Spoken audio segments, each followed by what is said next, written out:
If you're a first-time traveler to the city of brotherly love, Philadelphia, this video is for you.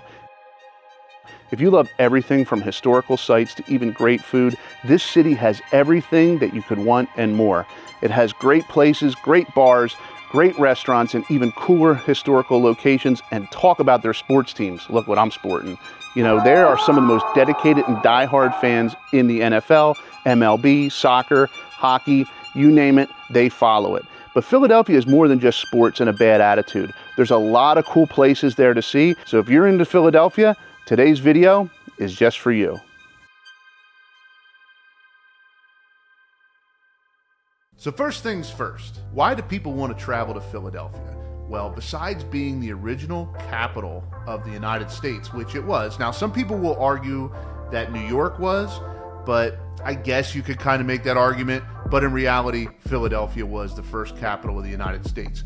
So besides being the first capital of the United States, Philadelphia is known for excellent cuisine, awesome entertainment, and so much history, it's mind-blowing. And don't even get me started on the sports teams or the arts and entertainment. Philadelphia has a tradition going back well before the founding of this country as a major metropolitan area for education as well as entertainment. Before taking that trip to Philadelphia, you have to understand something. Philadelphia is a different breed. It's a little different than anybody else in the country. They're kind of an old city, but they have new ideas, and they don't like to be paired together with New York or Baltimore or DC, so they have their own attitude. And nothing speaks more about those attitudes than their sports teams. Whether you're an Eagles fan, whether you're a Phillies fan, whether you're a Sixers fan, whether you're a Flyers fan, or even the Union, or any of the multitude of colleges or universities that are there, Philadelphia fans take their sports seriously. I mean, you're talking about the home of Mike Schmidt, Chuck Bednarik, Reggie White, Bernie Parent, Allen Iverson. I mean, these are some of the biggest names in the history of sports, and they were cultivated and created by these gentlemen that played these games. And back in the 1980s and early 1990s, there was a jail actually in Veterans Stadium. That's right. The 700 level in the stadium had a reputation of being a brawler's paradise. Whether it was an Eagles game or a Phillies game or whatever, there was always some sort of fight. So there was actually a judge and a jail in the basement of the Veterans Stadium. An ironic twist of fate is the judge later got arrested for some sort of bribery or something. But Philly sports fans take their sports serious. Another great place in Philadelphia to check out is called Reading Terminal Market. Oh my God, this is a must for anybody that comes to Philadelphia. The food alone is to die for, especially if you stop by Nick's and get yourself a pulled pork sandwich. But they're not the only place in there. There's a really good place that does Amish-style breakfast that the pancakes, I swear, are 2 inches thick and as big as hubcaps. If you're really hungry for breakfast, make sure to get there early because the lines wrap around. And then walk around the city, walk off that breakfast, and get back and go to Reading Terminal Market again and go to Nick's and grab yourself a pulled pork sandwich. You honestly won't be disappointed. They're world-renowned, and outside of the Philly cheesesteak, Nick's pulled pork sandwich is probably one of the most famous cuisines in the city. Everybody has seen the 1976 movie Rocky, where he goes running up the steps and he puts his hands in the air and he starts cheering. Well, this is the location. The Philadelphia Art Museum is a national staple, and tons of school children go there all the time for school field trips. And it's really close to the University of Penn, and the University of Penn students also do a lot of stuff there, especially a lot of internships. So if you get a chance, go to the Philadelphia Art Museum, run up the steps, do your best Rocky. Don't worry, nobody will laugh at you because everybody does it. It doesn't matter where you're coming in from the world, you will see people running up the steps and doing the favorite Rocky impression. Now, if being scared is your thing, in Philadelphia there's a place called the Eastern State Penitentiary. And let me tell you about this place. It is another Philadelphia staple. Eastern State Penitentiary was originally invented by Quakers, and their idea was to, when people were put in jail, to put them in solitude. Well, they found out that people can't be in solitude for long periods of time, so a lot of people went insane.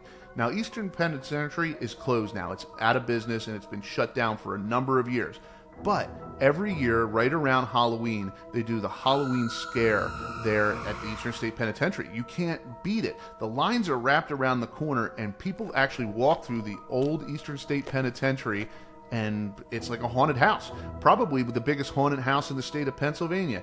Now, if you're interested in going to Eastern State Penitentiary and checking this out, make sure you try to reserve a ticket ahead of time, because the lines do get really, really long and the crowds are nuts. And make sure it's not really a place for small kids, so don't bring your small children. And if you yourself are a little scared of ghosts or goblins or people jumping out at you, it's probably not the best place for you.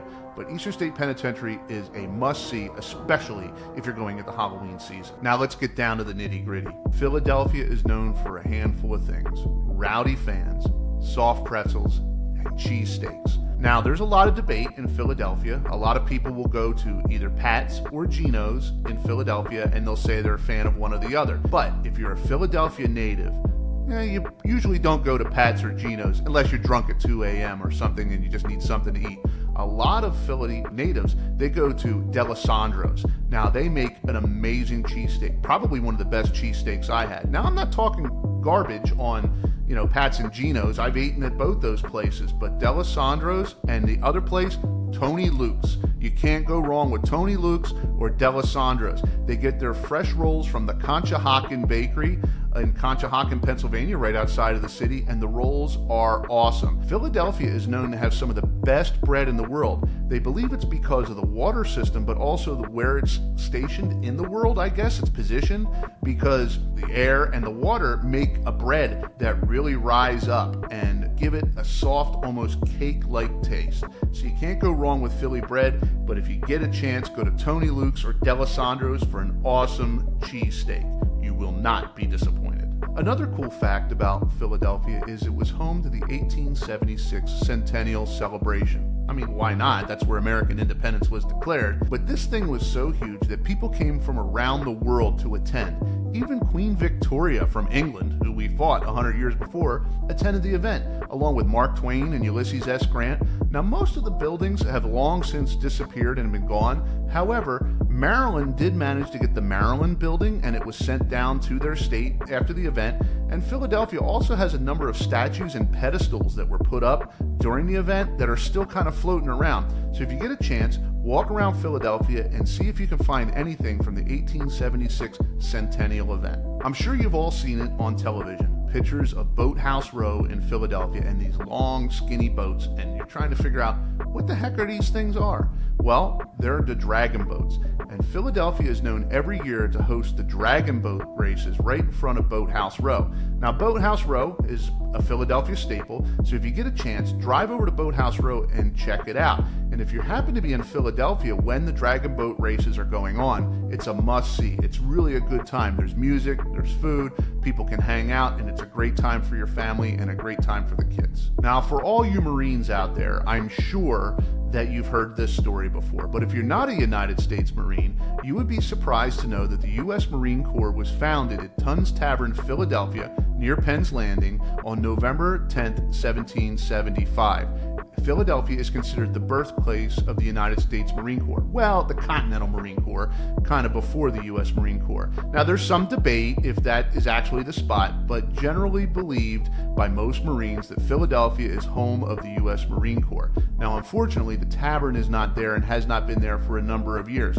But there is a plaque outside of where the tavern used to be on the sidewalk that you can go get a picture taken. So if you're a U.S. Marine or, you're just into that type of stuff, go down to where Tun's Tavern was in Philadelphia near Penn's Landing and get yourself a picture near the Tun's Tavern plaque, the home of the United States Marine Corps. And trust me, my father being a Marine, I've been there multiple times. Philadelphia fans are really passionate about their sports, but one of the really cool things is where the jerseys and the flagship store of Mitchell and Ness is in Philadelphia. That's right, the flagship store of Mitchell and Ness, the people that make all the collector's jerseys, is in Center City, Philadelphia. You can walk in. Obviously, the jerseys are very expensive. They're very high quality. They're not the stuff you're going to get off the $2 rack.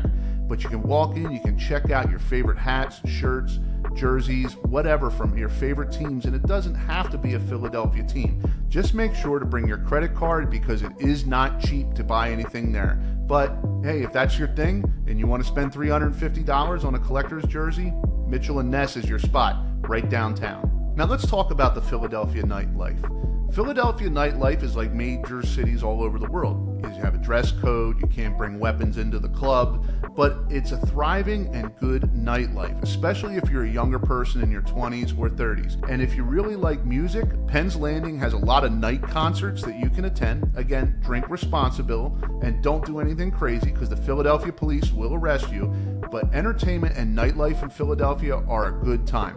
Just make sure you give yourself time to adequately park and dress comfortably because you will have to walk a distance.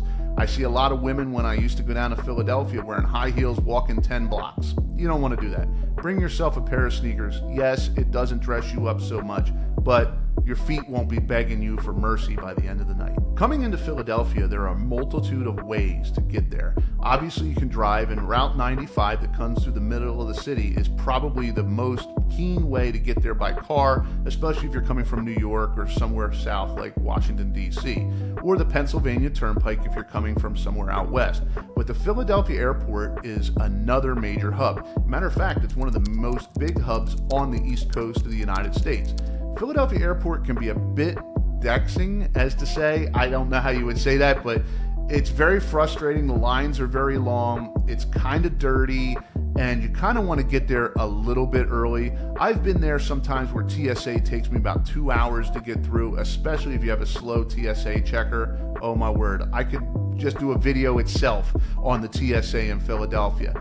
But you can get some good flights out of Philadelphia and fly directly pretty much anywhere in the world, because they do have an overseas terminal too. I've actually flown out of Philadelphia when I've gone overseas, as well as anywhere in the continental United States. So it's a major hub. You won't probably have to do too many connecting flights if you fly out of Philadelphia. Just give yourself some time to get there and give yourself the 2 hours you're going to need to get through TSA. Trust me, you'll thank me. Now, I can go on and on about Philadelphia. I can do 20 more videos about Philly and the surrounding area and all the cool things to see. And as a matter of fact, I did make a video a few months ago that you can check out that was about the area I grew up in, Bucks County, which was just outside of Philadelphia. But ultimately, the experience of Philadelphia is a must for everybody. Everybody should check out the original nation's capital. Everybody should have a Philadelphia cheesesteak. Everybody should try to dare an Eagles game at least once in their life and check out the surrounding area. But ultimately, at the end of the day, Philadelphia is a must-see for whoever wants to travel the United States and check out one of the key cities in the construction and building of the American society and the American dream, really. So if you like what you saw, make sure to like, share, and subscribe, and we will see you next time on the Kling Connection. If you have any ideas for future videos, comment below. We read our viewers' comments all the time and take seriously all their suggestions. We would love to get your ideas on future locations that we can do videos or travel videos on.